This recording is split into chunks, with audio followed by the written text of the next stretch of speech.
Assalamualaikum warahmatullahi wabarakatuh.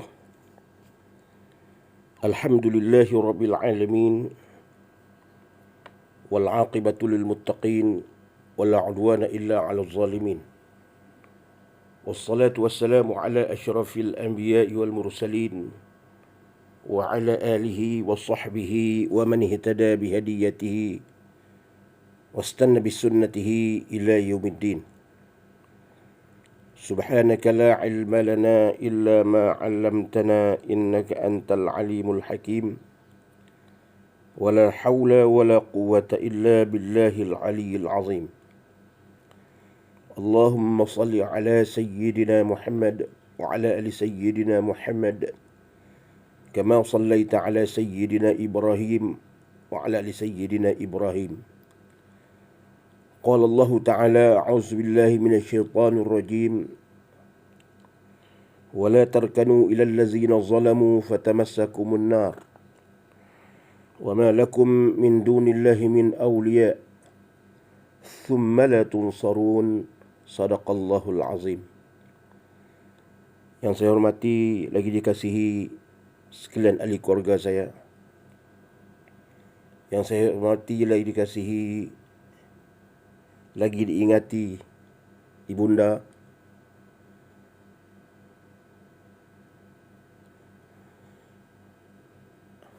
adik-adik yang saya kasihi,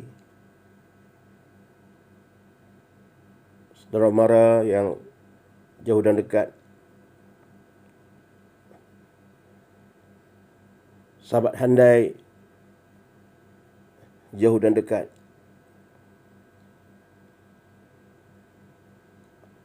terusnya sidang pendengar yang sudi mendengar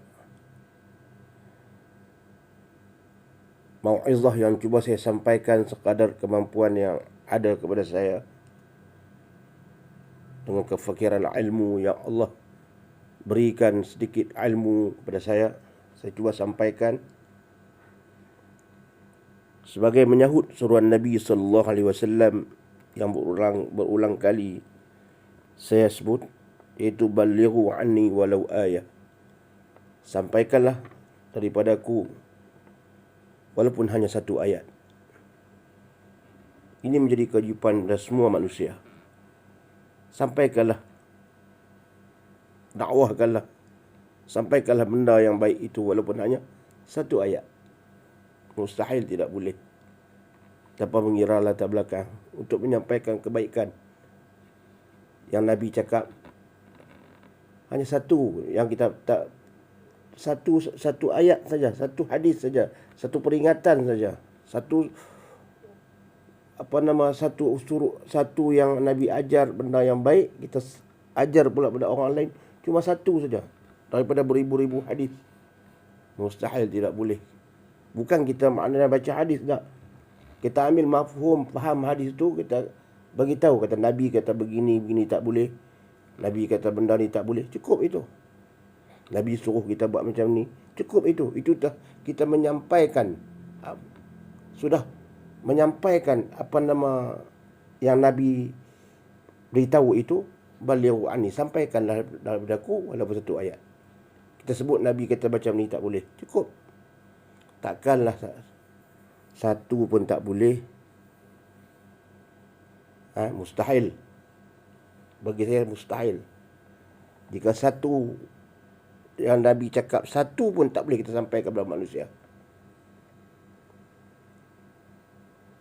Makna kalau kita tak sampaikan itu, makna kita nak jumpa Nabi SAW di hari akhirat, nak minta syafaat Nabi, malu kita. Yang Nabi tinggalkan pusakanya Al-Quran dan hadis, kita tak sampai pun satu pun pada manusia yang lain. Kita ambil kesempatan waktu mana.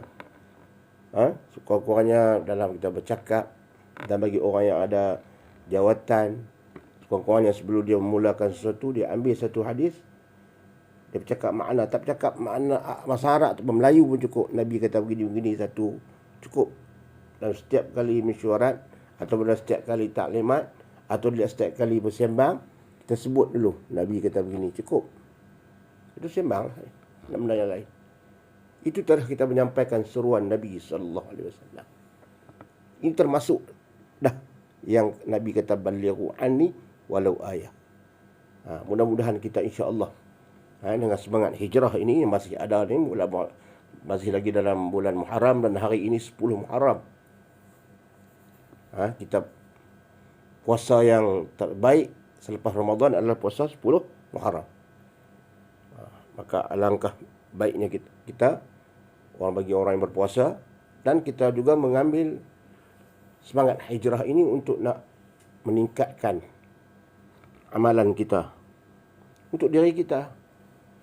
Kita buat ni untuk diri kita. Sebab yang nak pergi nanti menjumpa Allah diri kita. Di samping kita sama-sama mengajak ahli keluarga kita. Kita hendak berkumpul di dunia ini. Kita di dunia ini kita berkumpul dengan ahli keluarga kita begitu lama. Kita dah bersusah payah dengan keluarga kita begitu lama. Bergembira dengan keluarga kita begitu lama. Di akhirat nanti pun kita nak berkumpul dengan ahli keluarga kita juga. Kita tak mau berpisah dengan ahli keluarga kita.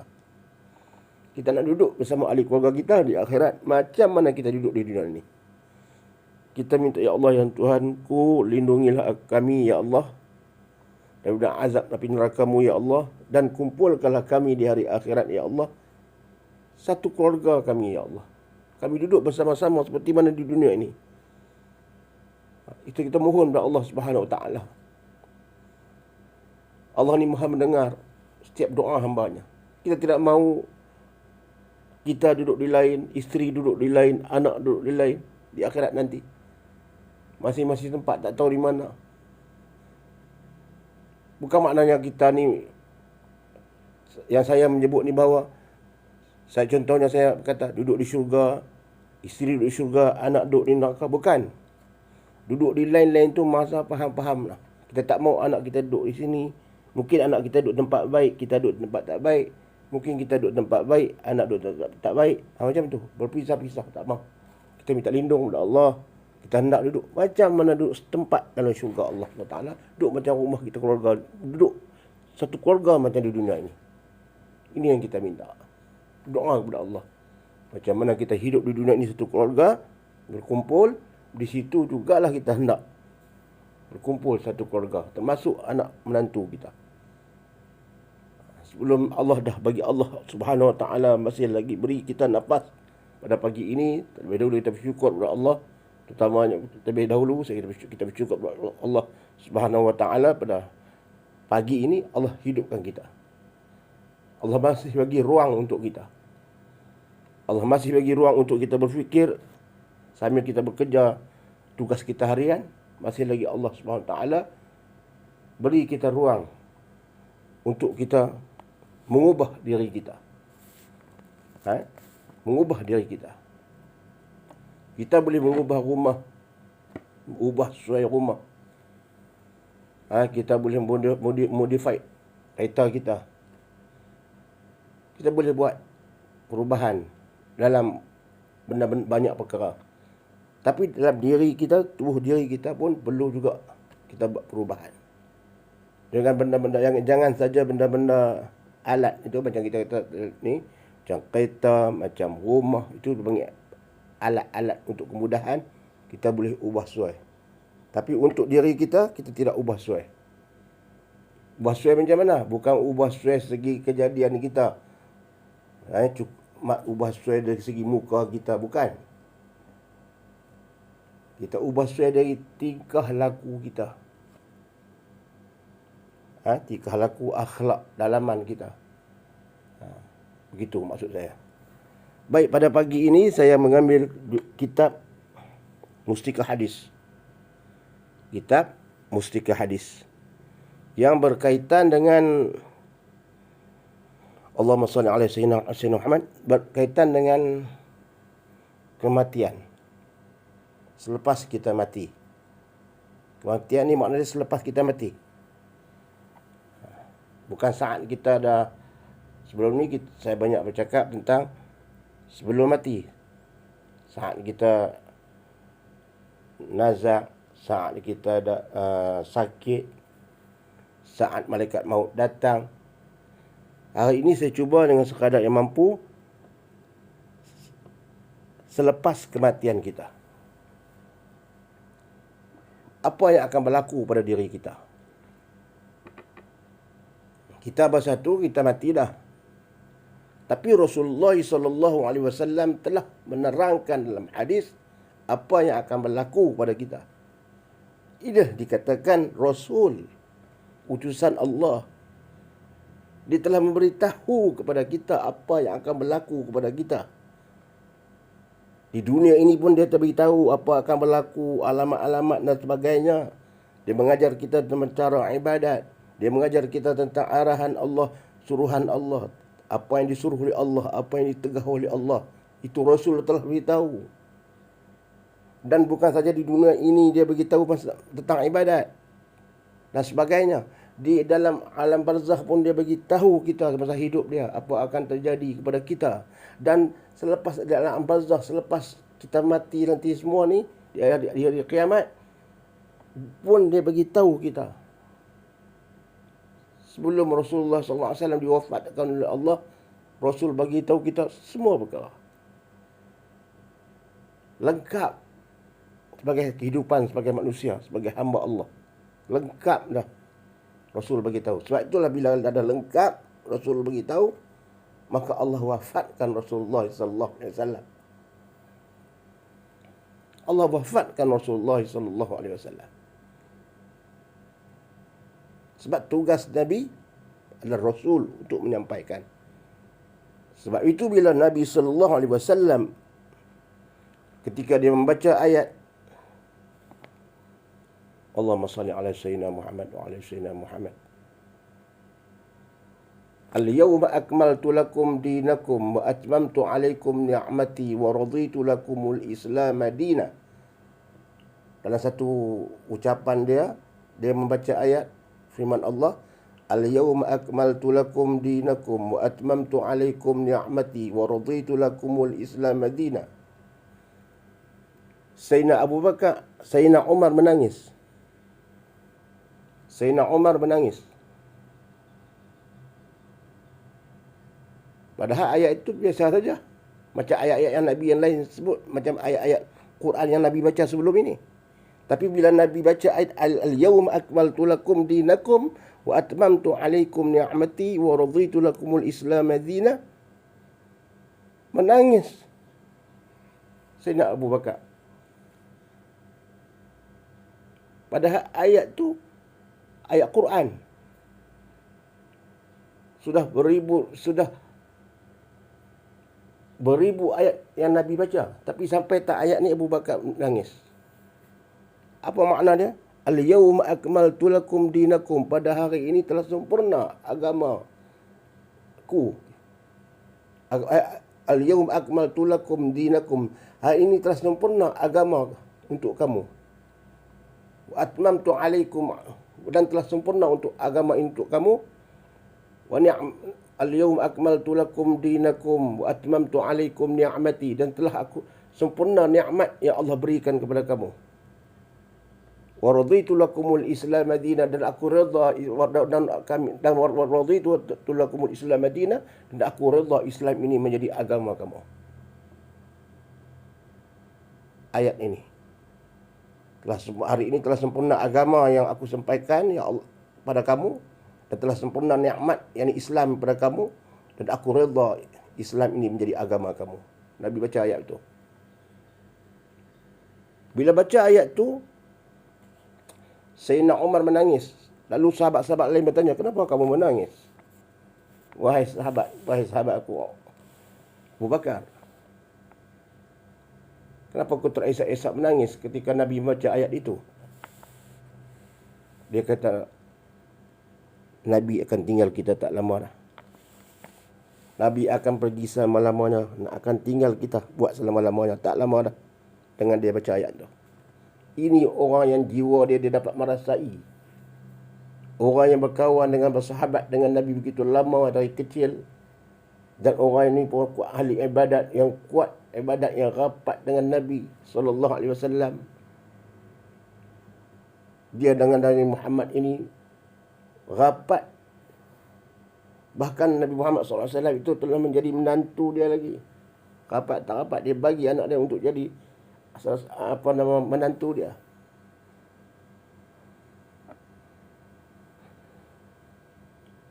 Dia kata, bila turun ayat ni, Nabi tak lama dah di dunia ini. Sebab apa? Sebab Nabi kata telah sempurna dah. Yang dia sampaikan ini telah sempurna. Dah habis dah. Dia menyampaikan apa yang Allah sampaikan kepada kita ini, selesai dah tugas dia. Lengkap dah penyampaian dia untuk kita. Tentang agamanya dah lengkap dah. Dan dia pun redha Islam ini menjadi agama kita. Dia redha Islam ini menjadi agama kita semua. Makna dia bercakap ini merupakan wahyu daripada Allah Subhanahu Wa Taala, dan makna dia Allah mewahyukan kepada dia, dah lengkap dah tugas kamu, selesai dah urusan kamu ya Muhammad. Tugas kamu untuk menyampaikan seruanku telah tamat, telah sempurna. Islam yang kau sampaikan itu telah sempurna dari A sampai Z, dah selesai. Dan sungguh, tak lama selepas itu Nabi pun dia semakin tak sihat, akhirnya meninggal.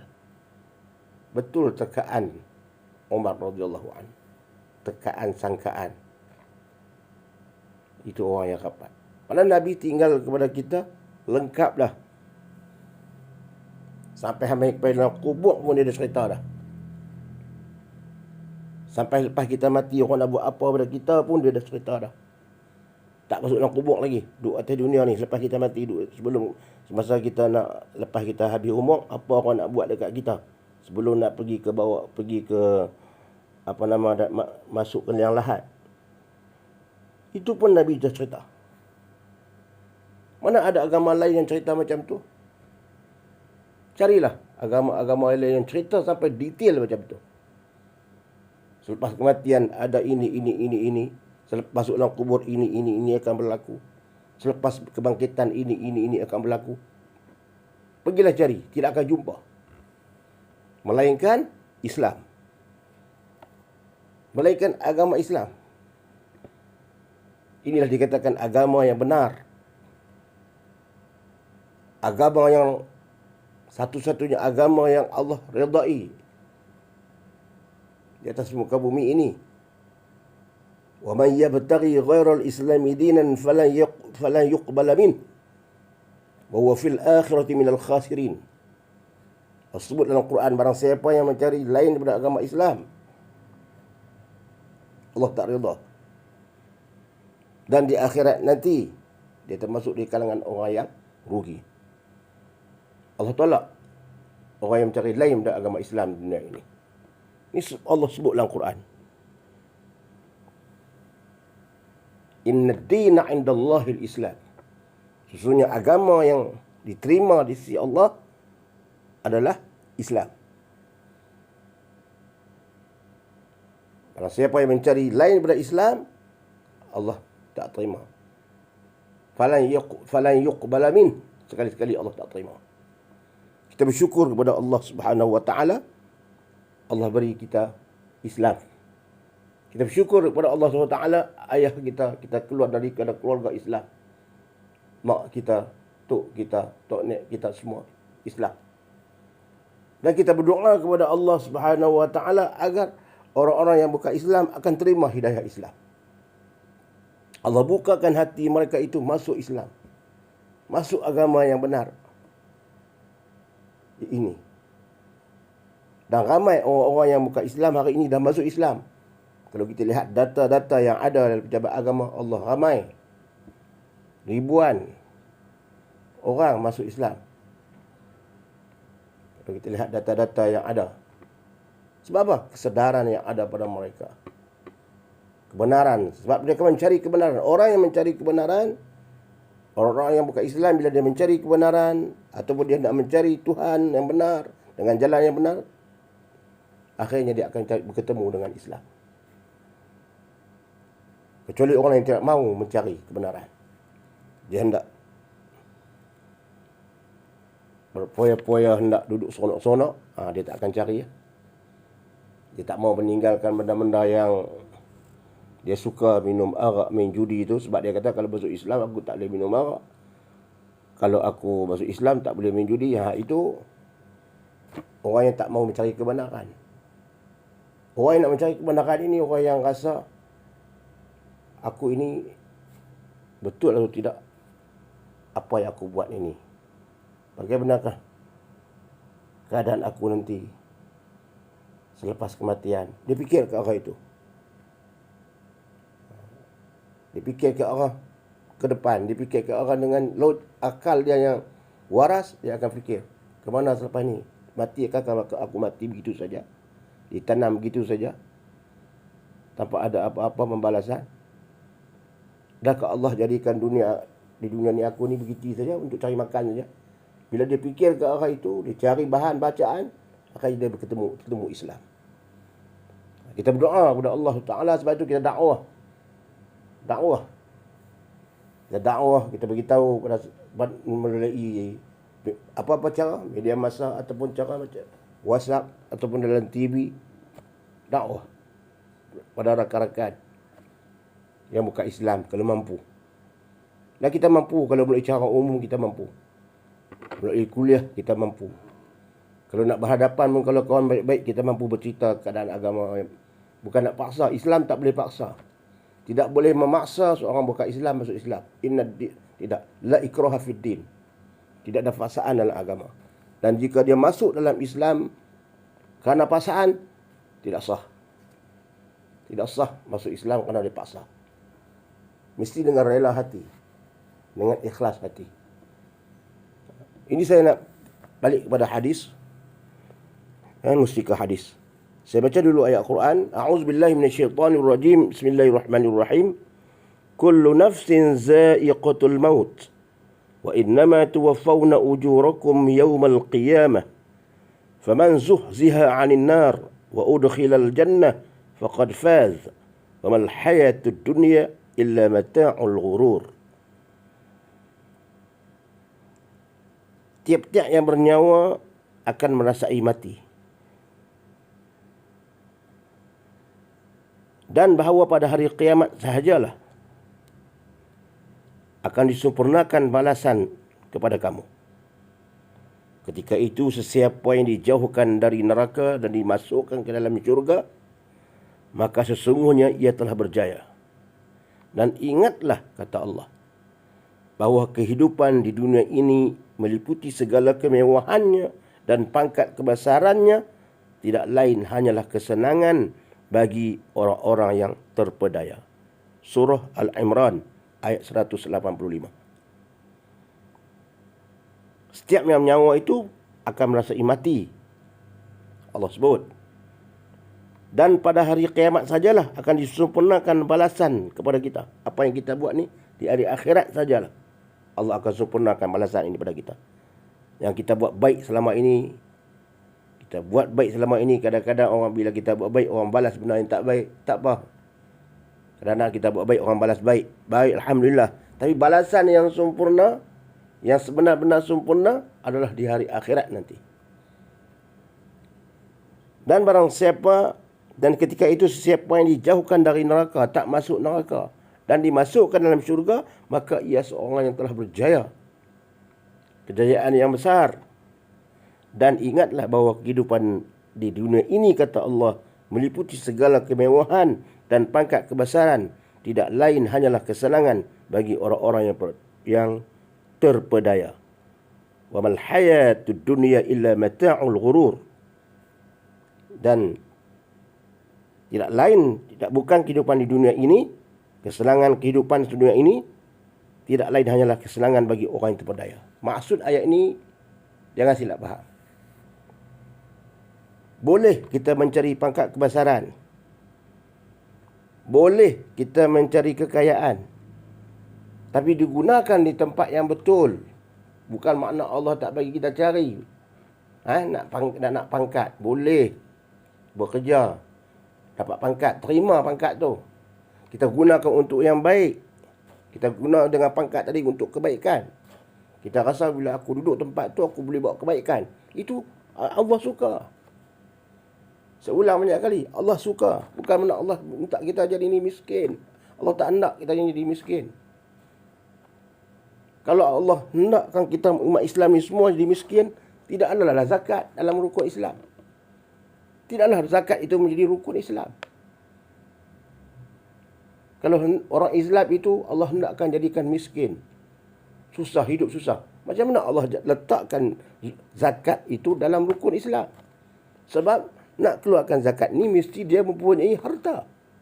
Dia mempunyai kekayaan. Dia mempunyai harta lebihan. Maknanya orang Islam ni Allah suka kaya, hidup dalam keadaan ada harta. Dari ada harta itulah dia boleh mengeluarkan zakat. Begitu juga dalam haji. Macam mana nak pergi haji kalau tidak ada harta? Maknanya kalau ada manusia yang mengatakan bahawa kita hidup, Allah suka kita hidup dalam miskin, kita hanya hidup di dunia ini untuk kita beribadat, salah. Carilah harta, kumpullah harta, tapi dengan cara yang baik. Keluarkan zakat dan tunaikan haji bagi yang mampu, dan bantu fakir-fakir miskin. Harta, pangkat, kita kendong. Kita kendong. Kendong ni mana dah? Kendong lah kata dah. Bahasa kampung saya kata kendong ni kita macam kita dukung gitu je lah. Kendong. Dukung gitu lah. Yang kita dukung budak. Dukung anak yang kecil. Kita kendong. Jangan kita letak di atas kepala. Jangan kita letak di atas. Pangkat kebesaran ini jangan kita letak harta ke. Jangan kita letak di atas. Jangan kita junjung. Setakat kita kendong saja. Setakat kita kendong dengan kita pangku yang kendong gitu aja. Dukung aja. Kita pegang gitu aja. Akhirat kita letak di atas. Suruhan Allah, perintah Allah. Akhirat matlamat kita. Al-Quran dan hadis kita letak di atas kepala kita. Kita junjung. Quran, hadis kita junjung. Perintah Allah, perintah Rasul kita junjung. Kita letak atas kepala. Harta dunia, pangkat kebesaran kita kendong. Jangan harta kebesaran dan pangkat, jangan harta dan pangkat kebesaran kita junjung, kita tinggikan dia daripada yang lain. Ini salah. Kalau jika manusia menjadikan matlamat pangkat kebesaran, perebutan jawatan dan sebagainya itu dengan cara yang salah, dia hendakkan juga dengan cara yang salah, karena itulah matlamat hidup dia contohnya, maka seolahnya dia meletakkan itu di atas kepalanya. Mana tinggi lah. Dia letak benda tu tinggi dalam hidup dia. Kita hanya kendong saja. Pangkat kebesaran dan kekayaan ini kita kendong. Allah dan Rasul letak di atas kepala kita. Kita junjung. Tertinggi. Tertinggi sekali. Ini kita kena jaga betul-betul. Ini firman Allah ni. Maksud firman Allah. Baik. Menurut hukum syarak, hukum Islam, apabila seorang Islam mati, maka wajiblah atas dia, kita lah nanti. Apabila kita mati, saya buat itu senang. Apabila kita mati, wajiblah kita dimandikan, kita dikafankan, kita disemayangkan, dan kita dikebumikan. Ini berlaku pada semua orang Islam. Nah, orang bukan Islam pun cara dia lah. Dia pun ada cara dia juga. Tapi hak kita ni, kita ikut hukum syarak ni, hukum hak Allah suruh ni. Apabila seorang Islam mati, mandi, kafan, semayang, dikebumikan. Allahumma salli ala Sayyidina Muhammad wa ala Sayyidina Muhammad. Kemudian saya nak sentuh tentang, saya ambil sikit-sikit saja. Saya ambil tentang semayang. Selepas semua dah kita urus dah, tiba-tiba tentang saat semayang, hadis Rasulullah sallallahu alaihi wasallam beritahu kepada kita. Nabi beritahu lagi, an Abi Umamah bin Sahl annahu akhbarahu rajulun min ashabin Nabi sallallahu alaihi wasallam anna sunnata fi salah al-janazah an yukabbira al-imam thumma yaqra'u thumma yaqra'a bi fatihatil kitab ba'da takbiratil ula. Saya ambil tang sembahyang saya tang mandi apa semua kafan tu saya tak ambil. Saya ambil hadis ni dulu. Saya ambil hadis ni. Saya lompat-lompat je lah. Sebab panjang lah. Yaqra'u sirran fi nafsih thumma yusalli ala nabi sallallahu alaihi wasallam wa yukhlisu du'a lil janazah fi takbirat la yaqra'u fi syai' minhun thumma yusallimu sirran fi nafsih. Rawahu al-Imam Asy-Syafi'i. Hadis sahih riwayat Imam Syafi'i. Apa maksud dia? Dari Abi Umamah bin Sahlin bahawa ia diberitahu oleh seorang sahabat Nabi sallallahu alaihi wasallam bahawa hukum syarak mengenai sembahyang jenazah ialah, hukum syarak ni makna hukum Islam mengenai jenazah ialah hendaklah imam dan makmum di masa sembahyang lah, imam dan makmum takbir 4 kali.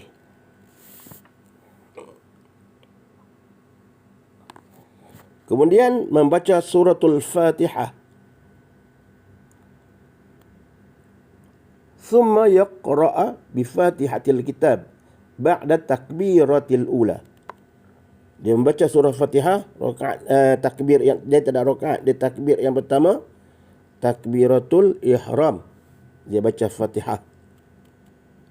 Selepas Allahu Akbar baca surah Fatihah dengan perlahan. Kemudian summa yaqra'u sirran fi nafsi. Maknanya baca pelan, sirran fi nafsi. Untuk diri dia dengar, telinga dia dengar cukup. Jangan kuat. Summa yusalli ala nabi sallallahu alaihi wasallam. Sesudah itu takbir yang kedua dia bersalawat kepada Nabi sallallahu alaihi wasallam sekurang-kurangnya Allahumma salli ala sayyidina Muhammad. Macam mana kita takbir membaca tahiyat dalam sembahyang. Itu takbir yang kedua. Dan selepas itu takbir yang ketiga berdoa dengan ikhlas bagi si mati. Ini yang ketiga. Wa yakhlisu ad-du'a lil janazah fi takbirat. Doa untuk si mati pada takbir yang keempat. Allahumma ighfir lahu warhamhu wa'afihi wa'fu anhu. Cukup setakat tu pun cukup. Setakat tu pun cukup dah. Sembahyang jenazah ni bukan payah. Cukup senang. Tapi ramai orang tak mau buat. Tak tahulah tak mau buat ni sebab kadang-kadang saya lihat kadang-kadang tempat meninggal ramai orang hadir. Ramainya hadir. Kawan-kawan,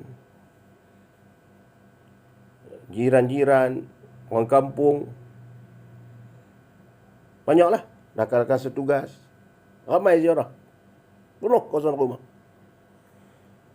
Kemudian bila pergi sembahyang, pergi ke masjid, contoh masjid tu tepi rumah ya. Nak sembahyang tu tak ramai, tak semua pergi sembahyang. Yang lain duduk di luar. Saya pun tak pasti kenapa. Tak tahulah. Sangka baiklah mungkin mereka tu mungkin mungkin pakaian mereka mungkin ada yang najis ke, contoh ada benda yang kotor, mungkin begitu kita sangka baik. Tapi jangan rasa bahawa saya rasa sedih. Jangan soal itu. Saya rasa sedih jika sekiranya ada perasaan dalam diri seseorang itu bahawa sembahyang jenazah ni berat. Tak tahu buat. Ini sedih. Sebab sembahyang jenazah ini adalah sembahyang cukup senang. Dia tak ada rakaat, tak ada rukuk, tak ada sujud. Bacaan dia pun boleh baca ringkas-ringkas saja. Inilah penghormatan yang terakhir untuk sahabat kita, untuk ayah kita, untuk mak kita. Kadang-kadang yang lebih sedih jika ada anak yang tak sembahyang atas mak atau ayah dia. Dia bagi orang lain sembahyang, tak apa, dia urus duit ni aja. Bagian-bagian luar ni, urusan ni, luar ni. Benda yang tak penting ni. Duit-duit ni bukan benda penting. Benda tak ada dalam apa menjadi wajib pun. Dia duk urus. Orang lain duk sembahyang kat ayah dia, mak dia. Sepatutnya dia yang sembahyang. Sepatutnya lebih baik lagi anak menjadi imam. Lebih baik. Mana lebih afdal. Kalau tak ada, anak mewakilkan kepada seseorang untuk menjadi imam. Anak pergi wakil pada imam. Dia tengok pada tok guru mana-mana. Jemput, tolonglah. Saya minta tok guru. Saya wakil pada tok guru. Jadilah imam untuk ayah saya. Tak apa. Ini adalah apa yang ditunjukkan oleh Rasulullah SAW. Kemudian berdoa rakaat ketiga itu sekurang-kurangnya Allahumma ighfirlahu warhamhu wa'afihi wa'fu anhu, cukup. Ada lagi yang panjang, tapi setakat tu pun cukup. Dan yang keempat pun kita doa juga, Allahumma la tahrimna ajrahu. Doa juga yang keempat. Dan setelah itu hendaklah ia memberi salam. Lepas doa yang keempat, rakaat yang keempat itu, Allahumma la tahrimna ajrahu. Jangan apa-apa lagi dah. Tak ada dah. Takbir apa tak ada dah. Terus bagi Assalamualaikum warahmatullahi. Assalamualaikum warahmatullahi. Cukup. Selesai. Lepas itu kita berdoa. Imam di depan juga akan berdoa. Senang kan? Rakaat pertama baca Fatihah. Takbir. Allahu Akbar. Takbir pertama baca Fatihah. Takbir kedua salawat. Takbir yang ketiga berdoa, Allahumma ighfirlahu warhamhu wa'fu anhu. Takbir yang keempat kita doa lagi, Allahumma la tahrimna ajrahu. Cukup. Kemudian tak ada takbir dah, terus salam. 4 takbir saja. Di sini muslimin muslimat dan rahmati Allah sekalian, disunatkan juga lepas tu imam tadi jadi imam tu berdoa. Ikut dia lah, terpulang kepada dia. Dia nak baca doa, apa-apa doa, kita aminkan saja. Jika anak nak berdoa, anak yang jadi imam, maka anak tadi lah yang berdoa. Sebab tu lah digalakkan anak, kalau boleh, bukan kalau benda ni wajib tak. Anak yang jadi imam ni makna dia lebih mendalami.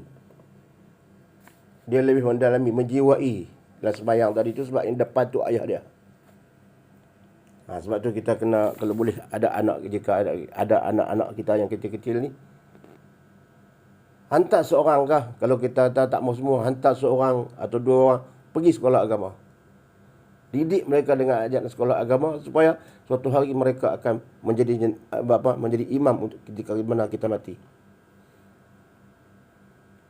Hantar sekolah-sekolah agama, supaya mereka boleh menjadi imam bagi kita. Bukanlah wajib. Saya tidak kata wajib. Seboleh-bolehnya jika boleh. Tak salah, tak sekolah agama pun. Kalau dia tak masuk, saya terang lagi, takut silap faham. Hari ini mudah sangat orang silap faham dan nak menjadikan isu. Tak sekolah agama pun, jika dia mengaji sekolah aliran Inggeris pun, dia layak jadi imam. Dia belajar cara sembahyang, bukan payah pun sembahyang, dan jika ayah dia mati, dia jadi imam. Lebih afdal. Walaupun dia ilmu tak banyak. Ilmu agama dia tak banyak, dia bukan hafiz Quran. Dia baca Quran pun mungkin tak lancar. Tapi dalam mengimani, nak mengimamkan sembahyang jenazah, anak tu lebih afdal. Seperti mana saya sebut tadi, baca jadi imam ni bukan baca kuat, orang tak dengar. Orang tak dengar pun kita baca panjang pendek. Asalkan cukup syarat. Cukup rukun sembahyang tadi, bacaan tadi pun dah betul dah. Orang baca panjang-panjang, kita baca Allahumma fillahu warhamhu. Kalau mak kita Allahumma fillahu warhamha, pendek pun tak apa. Asalkan kita yang menjadi imam. Kalau boleh. Sebab lebih afdal. Ketika berdoa pula, kita doa. Kita akan mengalirkan air mata. Kalau tak boleh, kita mintalah guru mana yang kita kenal, yang rapat dengan kita, tok guru yang kita kenal. Selalunya tok guru pondok lah. Kita jadikan imam. Jadi tolong jadikan imam. Tapi perasaan tak sama antara tok guru baca imam, jadi doa dengan kita doa, hati kita lebih sebab. Tok guru baca doa tu sampai tak? Sampai. InsyaAllah sampai. Kita baca doa pun sampai. Tapi segi penghayatan, anak itu lebih menghayati. Bukan saya nak nak bangga diri ataupun nak cerita hakikat ketika ayah saya meninggal. Ramai tu tok guru datang. Masuk masa tu arwah tok guru Ustaz Rejab. Ustaz Rejab memang baik dengan ahli keluarga saya. Dia dah baca khutbah masjid saya. Dia dah baca khutbah, duduk pergi rumah saya. Lepas baca khutbah, makan nasi rumah saya. Dia baik dengan arwah ayah saya. Sebab arwah ayah saya ni imam di masjid. Di kampung Aluk Ibu situ. Dia jadi imam. Rapat dengan kami lah. Saya pun pergi rumah dia. Di pondok ni, di sini. Sungai Korok ni. Baik. Masa ayah saya meninggal, dia pun hadir. Kemudian ada lagi guru yang lain, Syauqi. Ustaz Syauqi, Ustaz Fauzi. Keluarga saya juga. Dua pupu kan saya tu, Syauqi. Anak Ustaz Fauzi tu. Hadir. Ramai tok guru yang hadir. Termasuk Ustaz Zakaria, tok guru Zakaria Jeneri, Pondok Ampang. Hadir. Ada dalam sembahyang tadi. Tetapi adik saya yang jadi imam, Ustaz Azizi, jadi imam. Bila jadi, padahal tu guru ramai belakang. Sebab bila ambil kata-kata anak tu yang lebih sesuai, mereka suruh anak jadi imam. Azizi pergi depan, adik saya ni. Dan ketika mana dia berdoa, saya masih ingat. Ketika mana dia berdoa, dia sebab. Dia menangis. Ketika tengah dalam doa tadi, dia menangis sehingga dia tak boleh nak berdoa dah. Dia terkeyak sungguh-sungguh depan jenazah tadi. Depan kandar tadi. Dia teriak sungguh-sungguh dalam doa. Sehingga makmum semua ni tersebab. Tengah berdoa itu dia teriak. Dia menangis dan dia berdoa dalam keadaan dia teresak-esak. Kerana apa? Kerana yang meninggal ini ayah. Ini dikatakan anak yang sembahyang, yang menjadikan imam ini. Sebab itu Rasulullah menggalakkan, jika ada anak yang boleh dijadikan imam, jadikan anak itu sebagai imam. Kemudian Rasulullah SAW dalam hadis ini mengatakan bahawa antara bacaan imam yang boleh kita bacakan, jika kita jadi imam atau siapa saja jadi imam, boleh kita bacakan apa-apa saja doa. Bahasa Melayu pun tak apa, tak salah. Tapi kita jarang lah kan. Kalau sebab ramai di belakang ni, tak boleh baca bahasa Melayu, tak salah. Boleh kita baca bahasa Melayu, tak salah. Walaupun segi hukum tak salah. Sebab lepas sembahyang dah. Dalam sembahyang tak bolehlah baca bahasa Melayu. Lepas sembahyang bagi salam, bacalah bahasa apa pun. Asalkan doa itu untuk kebaikan. Nabi ajar antara doanya ialah yang boleh kita baca Allahumma haza abduka wa ibni abdaika kharaja min ruhi dunya wa sa'atiha wa mahbubihi wa ahibbaihi fiha ila zulmatil qabri wa ma huwa laqih. Sekarang saya ambil makna dia saja. Saya makna matan ni panjang. Ya Allah, ya Tuhan kami. Ini doa ni. Masa lepas sembahyang dah ni. Lepas sembahyang. Tapi duduk kanda duduk depan lagi ni. Kita amin saja. Kita belakang ni amin saja. Imam tu doa. Antara Rasulullah yang ajak. Ya Allah, ya Tuhan kami. Mayat lelaki ini ialah hamba-Mu. Dan anak kepada dua hamba-Mu. Ia keluar meninggalkan dunia yang luas dan segala kemudahan serta kesenangan. Dia tinggalkan dunia ni dah. Dunia yang luas dan segala kemudahan dan kesenangan. Dia dah keluar daripada dunia. Dia tinggalkan kemudahan dan kesenangan. Dan juga telah meninggalkan orang-orang dan benda-benda yang dikasihi dan disayangi. Dan mayat ini telah tinggalkan benda-benda yang dia sayang dan keluarga yang dia sayangi. Dia tinggal dah. Serta orang-orang yang mengasihi dan menyayangi di dunia. Dan termasuk dia meninggalkan orang yang sayang dekat dia. Dia tinggalkan orang yang dia sayang. Dan dia meninggalkan orang yang sayang dekat dia. Sayang menyayang. Dia tinggalkan. Dia sayang dekat orang dan orang sayang dekat dia. Tinggal lebih dah. Ia meninggalkan semuanya itu. Ni dalam doa ni. Dan berpindah kepada gelap gelita kubur. Ila zulmatil qabri wa ma huwa laqih.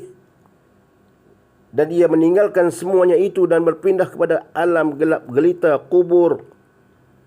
Segala apa yang ditemui dan dihadapinya. Dia akan hadapi semua tu. Ia semasa hidupnya sentiasa melafazkan kalimah syahadah. Kana yashhadu an la ilaha illa anta.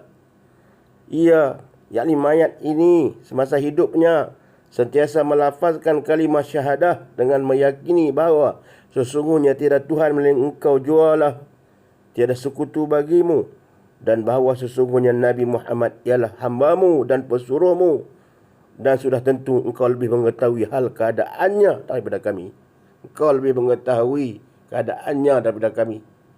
Tetapi dia meninggalkan dunia ini dengan kata-kata asyhadu an la ilaha kana yashhadu an la ilaha illa anta wahdaka la syarika lak wa anna Muhammadan abduka wa rasuluk wa anta a'lamu bihi minna. Kau lebih mengetahui. Tapi dia meninggalkan dunia ini dengan kata-kata itu. Kami mendengar lalu dia mengucapkan kata-kata itu. Tapi engkau lah lebih mengetahui. Wa anta a'lamu bihi minna. Engkau lah lebih mengetahui daripada kami akan mayat ini. Ya Allah, ya Tuhan kamu. Ya Allah, ya Tuhan kami. Allahumma innahu nazala bik. Ya Allah, ya Tuhan kami. Bahawa ia sekarang menjadi tetamu kepadamu. Sekarang mayat ini menjadi tetamu kepadamu. Sedangkan engkau sebaik-baik penerima tetamu. Allahumma innahu nazala bika wa anta khairu manzulin bih. Engkau sebaik-baik penerima tetamu. Tuhan ni maha baik penerima tetamu. Dia nak menjadi tetamu-Mu, ya Allah. Engkau adalah Tuhan yang sebaik-baik penerima tetamu. Dan ia sekarang dalam keadaan sangat-sangat berhajat kepada rahmat-Mu. Dia sangat berhajat. Wa asbah faqiran ila rahmatik. Mayat ini dia amat-amat berhajat kepada rahmat-Mu. Sangat-sangat dia berhajat. Tu imam baca tu, kalau dia baca bahasa Arab lah. Tapi itulah makna dia. Kalau kita translate di bahasa Melayu. Sedih kita. Orang bila kita jadi mayat depan tu, orang baca kat kita doa ni. Orang baca doa untuk kita ni. Kita baca kita menghayati kata kita jadi mayat, orang baca doa ni kat kita. Baru dia akan menyerap dalam jiwa kita. Ya Allah, ya Tuhan kami, bahawa ia sekarang menjadi tetamu-Mu. Sedangkan Engkau Tuhan sebaik-baik penerima tetamu. dan ia sekarang dalam keadaan sangat-sangat berhajat kepada rahmat-Mu. Sedang Engkau maha kaya, wa anta ghaniyun an azabih. Engkau maha kaya dan tidak berhajat kepada azab siksa. Dan Engkau pun tak berhajat. Mudah-mudahan Engkau tidak berhajat untuk menyiksanya. Ini doa kita. Doa orang hidup pada si mati. Kami datang beramai-ramai mengadakan sembahyang jenazah dengan penuh harapan kepadamu. Kami merayu dan memohon syafaat kepadamu semoga Engkau mengampuni segala dosanya. Wa qad ji'naka raghibin ilaika syufa'alah. Kami datang ramai-ramai ini mengerjakan sembahyang jenazah dengan penuh harapan kepadamu, ya Allah. Kami merayu dan memohon syafaat kepadamu semoga Engkau, ya Allah, mengampuni segala dosanya. Itu orang minta kat kita bila kita mati. Doa dekat kita. Tu doa masalah masjid lagi tu, atau dalam di rumah kan sembahyang atau di surau kan. Oh, doa dekat kita tu. Ya Allah, ya Tuhan kami, sekiranya ia orang yang berkebajikan, maka tambahlah kebajikannya. Allahumma in kana muhsinan fazid fi ihsanih. Jika dia orang yang berkebajikan, orang yang baik, Engkau tambahlah kebajikan-kebaikannya, ya Allah. Dan sekiranya dia orang yang berdosa, maka ampunilah segala dosanya. Wa in kana musian fatajawaz anhu. Ampunilah dosanya, ya Allah, dengan rahmat-Mu. Walaqihi birahmatika ridak. Ampuni dosanya dan kurnialah kepadanya dengan rahmat-Mu, akan keridaan-Mu kepadanya. Jika sekiranya dia orang yang berdosa, ampunlah dosanya. Dan peliharalah dia dari fitnah ujian dalam kubur. Waqihi fitnatal qabri wa azabah. Dan peliharalah dia dari fitnah ujian dalam kubur dan azab siksanya. Dan lapangkanlah baginya kuburnya. Waftah lahu fi qabrih. Dan lapangkanlah baginya dalam kuburnya. Lapangkanlah kuburnya, ya Allah. Sebentar lagi mayat ini akan duduk dalam kubur. Jenazah ini akan duduk dalam kubur. Akan diusungkan dalam kubur. Waftah li fi qabri. Lapangkanlah baginya kuburnya. Serta jauhkanlah tanah dari menyakiti tubuh badannya. Wajafil ardu an jambaih. Dan jauhkanlah tanah dari menyakiti tubuh badannya. Kita duduk dalam tanah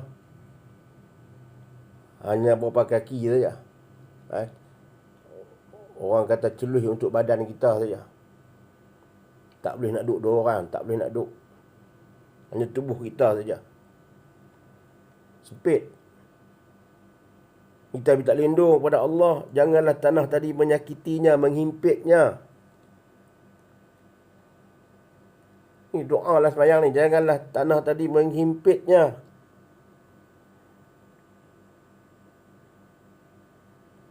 Wajafil ardi an jambaih. Dan jauhkanlah tanah dari menyakiti tubuh badannya. Dan berilah keselamatan kepadanya dengan rahmat-Mu dari azab-Mu, sehingga Engkau bangkitkan dia pada hari kiamat dengan keadaan selamat sentosa untuk masuk ke syurga-Mu, wahai Tuhan, yang amat melimpah belas kasihan, dan rahmat-Mu melebihi segala-galanya. Ini walaqih bi rahmatikal amna min azabika hatta tab'athahu ila jaddatika ya arhamar rahimin. Itu jika lelaki kita sebut Allahumma haza. Kalau Allahumma haza. Kalau perempuan kita sebut Allahumma inna hazihi. Tukar haza jadi hazihi. Tukar itu saja. Haza jadi hazihi. Doa sama saja, macamnya. Inilah antara yang Nabi ajar kepada kita.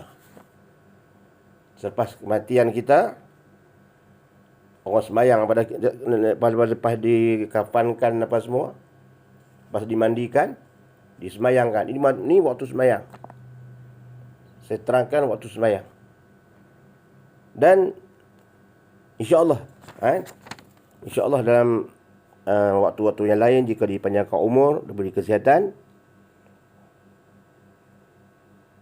saya akan sambung lagi insya-Allah hadis ini berkaitan dengan pengkubumian pula. Ini semayang. Lepas semayang tadi orang nak usung jenazah kita lah. Kita irat jenazah kita. Kalau kita pi ni, kita harap jenazah, kita pikat jenazah orang, kita tak rasa lagi. Ibarat jenazah kita. Sebab kita semua akan jadi bakal jenazah. Kita semua akan jadi bakal jenazah. Cuma bila wallahu a'lam.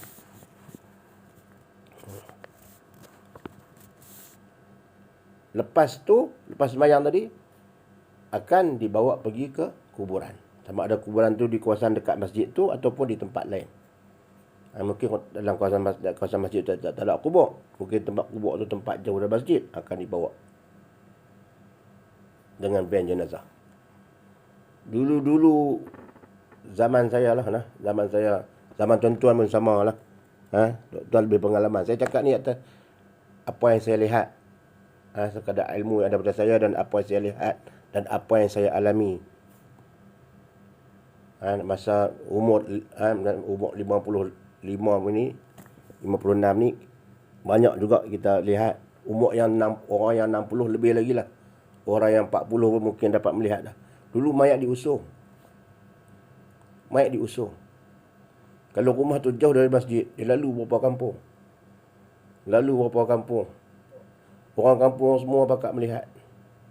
Dari tingkat rumah, dari kat rumah lah. Mayat tadi diusung. Rasa sedih, rasa iba. Dengan kain dengan tulisan kalimah la ilaha illallah Muhammad Rasulullah, dengan kalimah ayat kursi, dan kadang-kadang kain putih ada kain Allahumma salli ala sayyidina Muhammad, dan kadang-kadang kain batik saja pun ada, kain batik panjang tu, tapi dipayung jalan lintas kampung, lintas rumah kita pun rasa gerun. Nak sampai tu lama, rumah jauh. Dulu jalan kaki, tak ada kereta BM macam sekarang. Kalau lebuh raya, kalau jalan raya pun lalu. Lebuh raya pun, jalan raya pun dulu, jalan usung tu, kereta dia ikut belakang tu, tak potong. Ikut mayat ni duduk depan, orang muliakan mayat tadi ni. Ikut, masa kita tengok sedih. Yang saya sedih lalu ke kampung, lalu ke rumah kita, kadang-kadang jalan tu lalu ke tepi rumah kita. Mayat tadi kita tengok, nampak Allah dengan kanda. Masa takut. Kalau masa tu saya kecil-kecil, kalau kata orang yang dah dewasa macam tu, kalau nak sedap lah. Sedap mana kesedaran dalam diri, suatu hari dia pun akan jadi begitu. Kita kena rasa diri kita ni, diri kita akan jadi begitu. Kalau kita rasa orang saja jadi begitu, kita tak jadi begitu, kita tidak akan berubah. Kita pergi tengok orang mati, kita pergi ziarah orang mati. Kalau kita akan berkesan jika ada dalam diri kita bahawa satu hari kita akan jadi macam tu. Baru ada kesan. Kesan tu akan main kat kita lah. Kalau kita pergi rumah orang mati, kita rasa dia saja mati, kita tak mati. Bukan tak mati, tak ada rasa apa-apa. Maka tak ada kesan mendalam. Oh, mati dah. Habis itu je. Kita pergi tengok orang mati, balik macam biasa. Balik tengok ziarah orang mati, balik singgah di kedai. Kalau nak sembang bohong gitu juga. Kalau dia tengok orang mati bahawa satu hari dia akan jadi macam tu, dia akan kesan dalam diri dia. Dia tengok mayat tadi, satu hari aku akan jadi macam ni lah. Orang pun akan tengok aku macam ni lah. Dan aku pun akan duduk macam ni lah. Hati-hati. Orang pakat main ziarah, dia akan berubah hati. Kalau dia tengok, oh dia saja. Tengok mati saja tanpa memikirkan dia satu hari akan jadi macam tu, dia tak ambil panduan, maka susahlah nak mengubah. Sebabnya mati itulah satu peringatan yang besar. Wa kafa bil maut mu'izah. Cukuplah mati itu menjadi peringatan bagi kamu. Kita melihat orang mati itu, kita bayangkan satu hari aku mati, macam itulah keadaan aku. Alhamdulillah. Sekurang-kurangnya dia boleh menjinakkan hati kita atau melembutkan hati kita. Ini kadang-kadang bila kita pergi tempat orang mati, kita tak fikir ke arah tu. Tapi bila pergi tempat kenduri, pergi tempat kenduri kahwin, dia fikir pula. Kalau aku lah duduk tempat anak tona tu, dia fikir tu. Pergi tempat kenduri, dia rasa, kalau aku lah jadi anak tona tu, seronok tak kira. Ni duduk sandin ni tu. Dia fikir tu. Pergi tempat orang mati, dia tak fikir macam tu. Pergi tempat kenduri, dia fikir kalau dia lah jadi anak tona, duduk tepi anak darah tu bersanding. Ini dunia punya perasaan kehidupan dunia ni kadang-kadang ada. Jadi muslimat rahmati Allah sekalian, minta maaf lah segala gurauan, tapi gurauan-gurauan pun benda yang betul. InsyaAllah saya akan sambung lagi jika dipanjangkan umur, dimurahkan rezeki, diberi masa, tentang selepas ini dibawa pergi ke kubur akan ditalqinkan. Ini pun jadi isu juga. InsyaAllah saya akan cuba sekadar yang mampu. Saya rasa sekadar inilah yang dapat saya sampaikan. Mudah-mudahan memberi manfaat pada diri saya, ahli keluarga saya, adik-beradik saya, ibunda saya, dan kepada seluruh muslimin muslimat, kawan-kawan sahabat handai. Mohon maaf jika terkasar bahasa, jika gurauan itu mungkin terlebih, mungkin kata-kata yang boleh menyakitkan hati, saya minta maaf banyak-banyak. Mudah-mudahan jika ada kebaikan, ya Allah, apa yang saya sampaikan ini, ya Allah, berilah pahala kepada kedua ibu bapakku, ya Allah, khususnya kepada ayahku, ya Allah, yang telah meninggal, ya Allah, datuk nenekku yang telah meninggal, ya Allah, kepada mentua aku yang telah meninggal, ya Allah, berilah pahala kepada mereka, ya Allah, dan juga sekalian muslim muslimat. Ya Allah, ya Tuhanku, di 10 Muharram ini, ya Allah juga, ya Allah, aku mohon padamu, ya Allah, Engkau rahmatilah kami, ya Allah, Engkau sihatlah tubuh badan kami, ya Allah, Engkau murahkan rezeki kami, ya Allah, Engkau panjangkanlah umur kami, ya Allah, Engkau pemudahlah segala urusan kami, ya Allah. Ya Allah, ya Tuhan kami, di 10 Muharram ini, ya Allah, aku, ya Allah, hamba-Mu, ya Allah, yang bercakap ini, ya Allah, memohon supaya adindaku, ya Allah, Salmiyah binti Abdullah, yang sedang sakit, ya Allah, yang tidak dapat berjalan sudah beberapa bulan, ya Allah, berilah dia kesihatan, ya Allah. Adindaku Salmiyah binti Abdullah, yang telah lama, ya Allah, terlantar, ya Allah, yang duduk di katilnya, ya Allah, berilah sihat, ya Allah, dengan berkat bulan Muharram ini, ya Allah, dengan berkat 10 Muharram ini, ya Allah. Sesungguhnya dalam bulan Muharram ini, ya Allah, Engkau telah banyak membebaskan, ya Allah, Engkau telah berjaya membebaskan, menjayakan, membantu Nabi-Nabi-Mu, ya Allah. 10 Muharram ini Engkau telah berjaya banyak membantu Nabi-Nabi-Mu, ya Allah, dari musibah, ya Allah. Sejarah 10 Muharram ini, ya Allah, kami ketahui Engkau telah banyak membebaskan, ya Allah, segala Nabi-Nabi, ya Allah, daripada gangguan-gangguan musuh-musuh mereka, ya Allah, yang dapat menyakiti tubuh, yang nak menyakiti mereka, ya Allah. Maka kami mohon padamu, ya Allah, saya bermohon padamu, ya Allah, berilah adinda saya, ya Allah, Salmiyah binti Abdullah, ya Allah, sihat, ya Allah, kesihanilah kami semua, ya Allah, berilah dia kesabaran, ya Allah, berilah dia kesabaran, ya Allah. Ya Allah, ya Tuhan kami, hanya kepadamu lah kami bermunajat, ya Allah. Allahumma antal ghaniyyu, sesungguhnya Engkau maha kaya, ya Allah, Allahumma antal ghaniyyu wa nahnul fuqara, sesungguhnya Engkau maha kaya, kami miskin, ya Allah. Allahumma antal qawiyyu, sesungguhnya Engkau maha kuat, ya Allah, wa nahnu du'afa, kami lemah, ya Allah, kami lemah, ya Allah. Ya Allah, ya Tuhan kami, hanya padamu kami mengadu, ya Allah, hanya padamu kami mengadu, ya Allah, hanya padamu kami mengadu, ya Allah. Rabbana atina fid dunya hasanah wa fil akhirati hasanah wa qina azabannar. Wassallallahu ala sayyidina Muhammad wa ala alihi washabbihi ajma'in walhamdulillahi rabbil alamin. Wassalamu alaikum warahmatullahi wabarakatuh.